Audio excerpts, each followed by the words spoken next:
The cheapest block might not actually save you money. It could cost you tens of thousands more when you start building. You've finally chosen the growth corridor project you want to buy into and you are ready to secure your block. But now comes the difficult decision.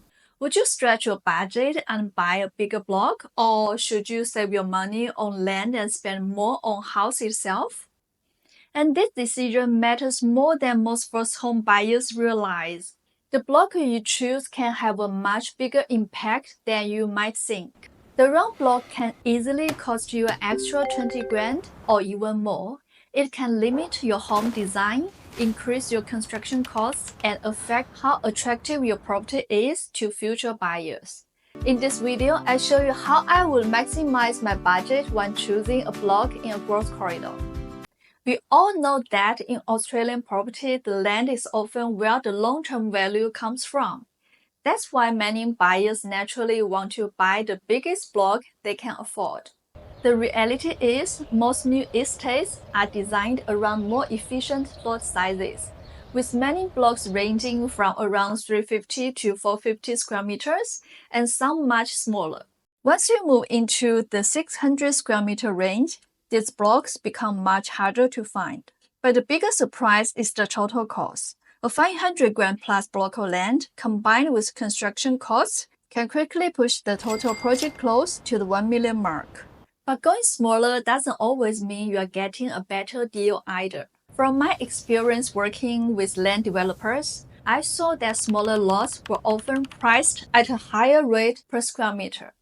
The reason is simple. A 300 grand block feels much easier to afford than a 450 grand block, even though you may actually be paying more for every square meter of land.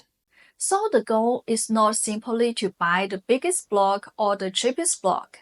It is to find the right balance between land size, your budget, and what you can build on it. For many buyers, around 400 square meters is often their sweet spot. In many master plan projects, this size offers a practical balance, enough space for a comfortable 4-bedroom double garage home without stretching your budget too far for a larger block. But land size is only one part of the story. A bigger block does not always mean you can build a better home. Once you know the size of the block, the next question is how wide it is. For example, a 400 square meter block with a wider frontage can sometimes be much easier to build on than a larger but narrower block. The reason is that most modern Australian homes are designed around certain dimensions. Your living areas, garage, and bedrooms all need a certain amount of width to fit comfortably into the design. That's why many standard 4-bedroom homes in Australia are built around a 40-meter frontage. This width gives you enough space for a proper double garage while still allowing a more balanced facade with a wider entry and larger front windows. A 12.5-meter frontage is also a reasonable size. Many builders already have standard designs for this type of block. It can still fit a double garage and a 4-bedroom home, but some rooms and hallways may be slightly smaller. However, with a 10 to 10.5-meter frontage block, you might think you are getting a good deal because the land is cheaper, but you may need to pay for a custom design just to make the house fit, and the savings you made on the land can end up going straight into additional building costs. I've broken this down into a simple guide you can save for your next site visit. Of course, the right size depends on your budget and lifestyle, but the key takeaway is this: don't sacrifice frontage just to get more land. But even if you find the right size and frontage, there's another hidden issue many buyers miss. You might think you bought a 400 square meter block, but not every part of that land can be used the way you want. When choosing a block, don't just focus on the size shown on the brochure. The block size may look great on paper, but it doesn't always tell the full story. There may be some conditions on the plan that affect what you can actually do with the land. One thing you need to check carefully is the easement.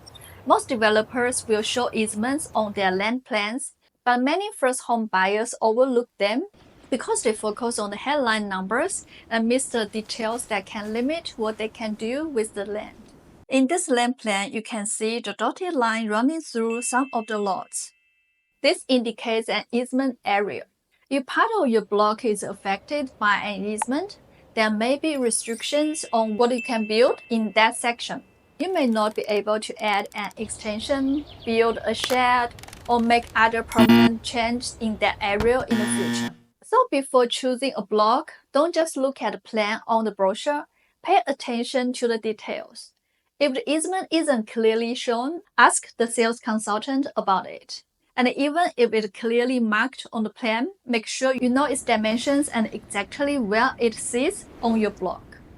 But easements are not the only thing that can limit your building options. The slope of the land can also have a big impact on what you can build and how much will cost. So if a block is noticeably cheaper than similar blocks nearby, it's worth taking a closer look at why. One possible reason is that the land has some fall, which can create extra challenges when you start building. Builders generally prefer flat and straightforward sites because they are easier and more predictable to build on. Once there is a steeper slope across the block, you may need additional site works such as cutting and leveling the land, removing excess soil, building retaining walls, or making adjustments to the foundation design. These costs are usually not obvious when you first buy the land. They often appear later when your builder prepares the final set cost assessment. One important number to remember is around 1 meter of fall. A 1 meter level difference might not look like much on the land plan, and you may not even notice it when you stand on the block yourself. But once the fall goes beyond this point, construction costs can increase significantly. Depending on the site conditions, a slope block can easily add 20 grand or even more to your build cost.